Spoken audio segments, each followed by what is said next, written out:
Hey guys, what's up? This week was really crazy. I'm sorry the video actually came out a little late. My computer crashed. What I think it is because I'm not really a big superstitious person, but I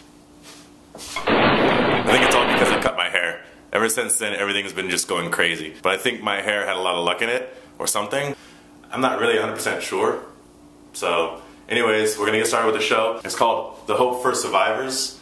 And they're actually out in Illinois. I wasn't able to fly out there or anything, so what we did is we ended up doing it online over the internet. It was a little different. I'd never done anything like this over the internet, as funny as that sounds. But what we did is we tried to do a Skype call and set it up so that way we could get together and chat. The editing was really difficult because the software wasn't agreeing, and of course my computer crashed. Oh my gosh. We're gonna go ahead and get started, and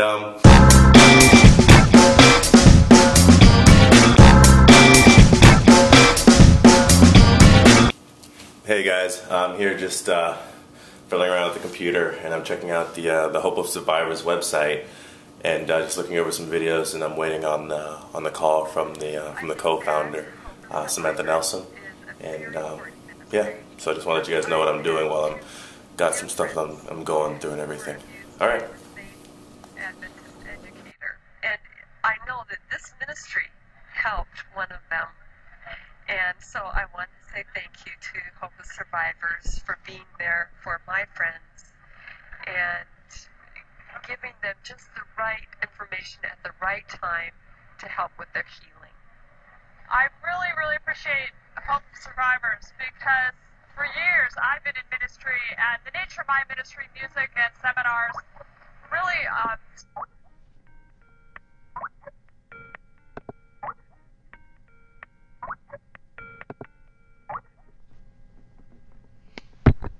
Hello? Hi, Baron. How are you? Tell us about the Hope of Survivors and the mission of the Hope of Survivors. The Hope of Survivors was founded in 2002 after an experience that my husband and I went through where I was abused by our pastor in our church. I am so thankful that God provides healing, and that's one thing that we want to express to victims, if there's any watching this video, that you can find hope and healing. In the meantime, please check out the website. You'll learn more about the imbalances of power, why this is labeled abuse and not an affair. So often you'll see in the headlines today, Pastor so-and-so had an affair with a member of his congregation, or this church leader or this organization ministry leader had an affair and it's a sex scandal.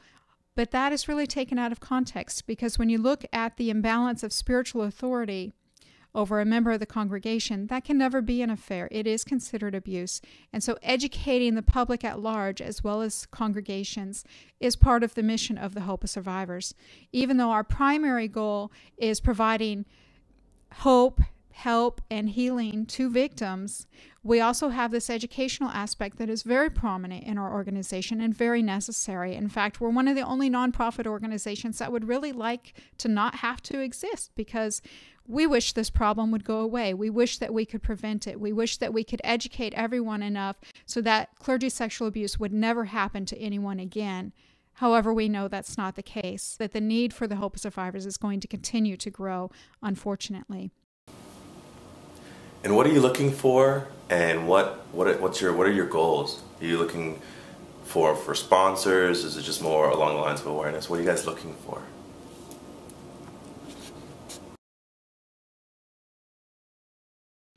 Our goal in working with Fundraiser and working with this video project here today is to raise awareness of the Hope of Survivors for any victims who may be out there searching for answers or searching for help.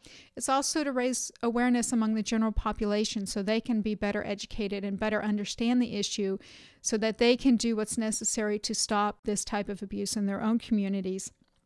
We're also looking for sponsors. It takes a lot of means to make these conferences and seminars and resources for victims available. The Hope of Survivors is completely donor supported, and we provide all of our services, all of our counseling services to victims free of charge, because we know that so often not only have they been sexually abused, but many times they've been financially abused as well in that context of spiritual and emotional abuse. So we know that finances are often a problem for victims, and we want to make sure that everyone has access to the help that they need.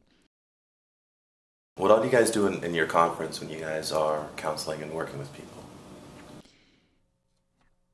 One of the things that we talk about during our conferences, as we go through a testimony of, my life and the abuse that I've gone through and how God healed me, there comes a point in the testimony where many people, victims who are there in the audience, are crying. They've been touched. They can relate. They've experienced the same.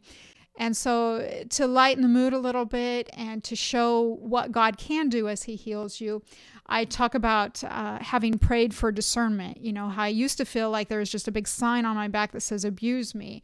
But that as God began to heal me and as I began praying for discernment, I was now able to spot potential abusers or perpetrators, and I call it my perp alert.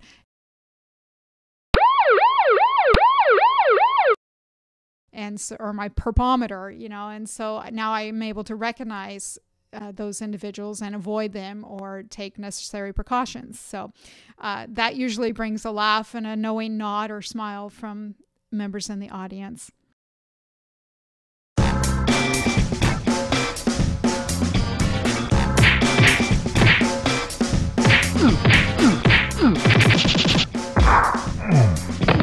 Classroom's going to be. This is where they're going to talk about the history. The kids will be sitting somewhere in here, and the pirates would be here, and they would talk to them about stuff that's happened, Blackbeard, all the history regarding pirates.